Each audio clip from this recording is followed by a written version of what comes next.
Hey everyone, welcome to another video in which I will show you a different way of cooking your posho, ugali, sadza, akawunga, pap or cornmeal fufu. This African staple doesn't have to be that stodgy mass that sits in your tummy and refuses to shift. We will be making a soft textured, beautiful dish that will likely be a fan favorite in your household. Okay, so to get started, I'm adding 3 cups of water to a saucepan set over medium heat. Now we're going to just cover that and bring it up to the boil. Now here is 1 cup of posho or cornmeal, to which I'm adding just a little bit of water. I was trying to be fancy by using a whisk, but really, you can use a mingling stick or a spoon to create this slurry. It will ensure your final dish is nicely smooth with no lumps whatsoever. So at this point, my water has boiled bulungi, and as you can see, I'm just going to go ahead and add the maize flour slurry. Now you want to start stirring everything up like so, and I know it looks watery and all, but you don't have to worry about that because it's going to thicken as we go along. You want to continue stirring and mixing and mingling your maize meal until it starts coming away from the sides.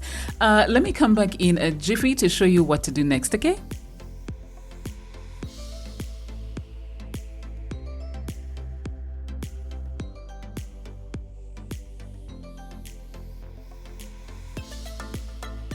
So I didn't record the part where I added unsalted butter, some grated cheddar cheese, and here I have some sliced scallions and chopped coriander, and as you can see, I'm folding those ingredients into my maize meal. Again, the pap looks and feels super soft, but that's perfect because this soft texture is exactly what is going to ensure that your dish is just awesome.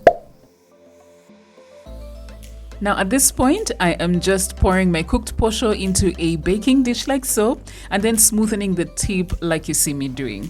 You can actually go ahead and plate your posho at this point, but nze, I'm going ahead to bake mine for about 20 minutes in a 180-degree heated oven, and this is what it looks like. Let me tell you something, it smells so comforting in my kitchen.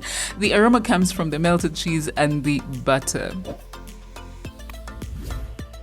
So next, you want to slice up and serve your sadza with any of your favorite meat, chicken or vegetarian stews or curries. By the way, if you make your ugali or posho or sadza or pap this way, your family is going to be like, Anga, we love you so much. Thanks so much for watching, and until my next video, God bless you. Bye.